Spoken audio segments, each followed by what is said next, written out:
Hello বন্ধুরা, আপনারা Punjab national ব্যাংকের আরটিজিএস বা এনইএফটি ফর্ম কীভাবে ফিল আপ করবেন। এখানে উপরে দেখছেন ব্রাঞ্চ অফিস, এখানে আপনি আপনার ব্রাঞ্চের নাম লিখবেন। এর নিচে যে ডেটে আপনি আরটিজিএস করবেন সেই ডেটটি এখানে লিখবেন। এর নিচে দেখছেন অ্যামাউন্ট, এখানে আপনি কত টাকা আরটিজিএস করবেন। আপনি যে টাকা আরটিজিএস করবেন সেই টাকাটা এখানে লিখবেন। আমি 50,000 টাকা আরটিজিএস করছি, তাই 50,000 টাকা লিখেছি। আপনি যে টাকাটা আরটিজিএস করবে সেই টাকাটা এখানে বানান করে লিখবেন। আমি 50,000 টাকাটা এখানে লিখেছি 50,000 অনলি। এরপরে আপনি যাকে টাকাটা আরটিজিএস করছেন তার নামটা লিখবেন। এখানে কোন ব্যাংকে আপনি আরটিজিএস করছেন, আমি এসবিআই লিখেছি, স্টেট ব্যাঙ্ক অফ ইন্ডিয়া। আপনি যেখানে টাকাটা আরটিজিএস করছেন তার ব্রাঞ্চের নাম লিখবেন। আমি সোনারপুর ব্রাঞ্চ দিয়েছি, আপনি যে ব্রাঞ্চে টাকাটা পাঠাবেন সেই ব্রাঞ্চের নাম লিখবেন। এরপরে টাকাটা যাকে পাঠাচ্ছেন তার অ্যাকাউন্ট নাম্বারটা লিখবেন। এর নিচে দেখছেন আইএফসিআই কোড, এখানে আপনি যে ব্যাংকে আপনি টাকাটা পাঠাচ্ছেন তার আইএফসিআই কোডটা এখানে লিখবেন। এর নিচে দেখছেন ডেট অফ রিসিপ্ট, আপনি যে ডেটে টাকাটা আরটিজিএস করছেন সেই ডেটটা এখানে লিখবেন। এর নিচে দেখছেন টাইম অফ রিসিপ্ট, আপনি যে টাইমে টাকাটা আরটিজিএস করছেন সেই টাইমটা লিখবে। 11টার সময় হলে 11টা, 12টার সময় হলে 12টা লিখবেন। এবার এদিকে চলে আসবেন, ফর্মের এইদিকে লিখবেন আপনি আপনার ব্রাঞ্চ লিখছেন, আপনার নিজস্ব ব্রাঞ্চ, যে ব্রাঞ্চ থেকে আপনি আরটিজিএস করছেন সেই ব্রাঞ্চের নাম লিখবেন, আপনার ব্রাঞ্চের নাম লিখবেন।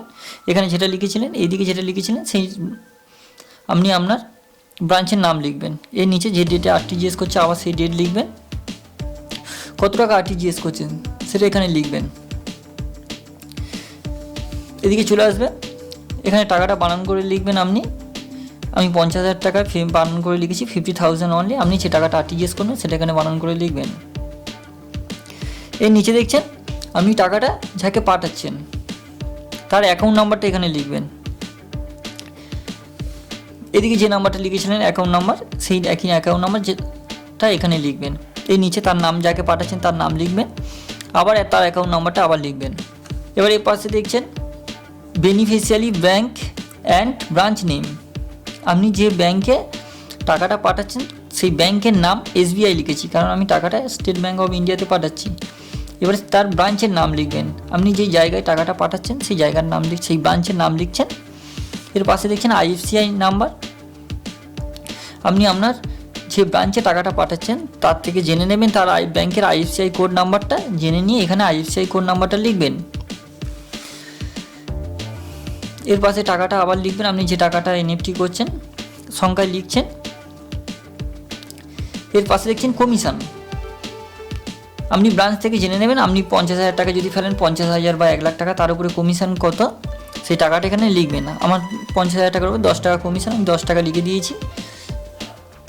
এর পাশে লিখে দিয়েছি 50,000-এর সাথে 10 টাকা যোগ করে 50,000 10 টাকা।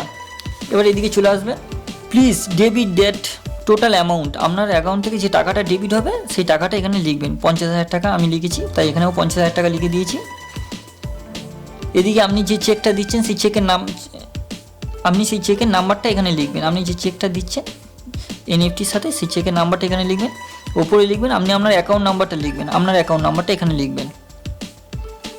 এর নিচে চলে আসেন অ্যাপ্লিকেশান সিগনেচার, এখানে আপনি আপনার সই করবেন। এর নিচে দেখছেন অ্যাপ্লিকেশান নেম, আপনি আপনার নামটি লিখবেন এখানে। এর নিচে দেখছেন অ্যাড্রেস, আপনি আপনার অ্যাড্রেসটা লিখবেন। তার নিচে দেখছেন মোবাইল নাম্বার, আপনি আপনার মোবাইল নাম্বারটা এখানে লিখবেন। এর নিচে দেখছেন টাইম অফ রিকোয়েস্ট। আর বন্ধুরা, আমার ভিডিওটা যদি আপনাদের ভালো লাগে অবশ্যই একটা লাইক করবেন, আর নতুন নতুন ব্যাংক রিলেটেড ভিডিও পেতে অবশ্যই আমার চ্যানেলটি সাবস্ক্রাইব করবেন।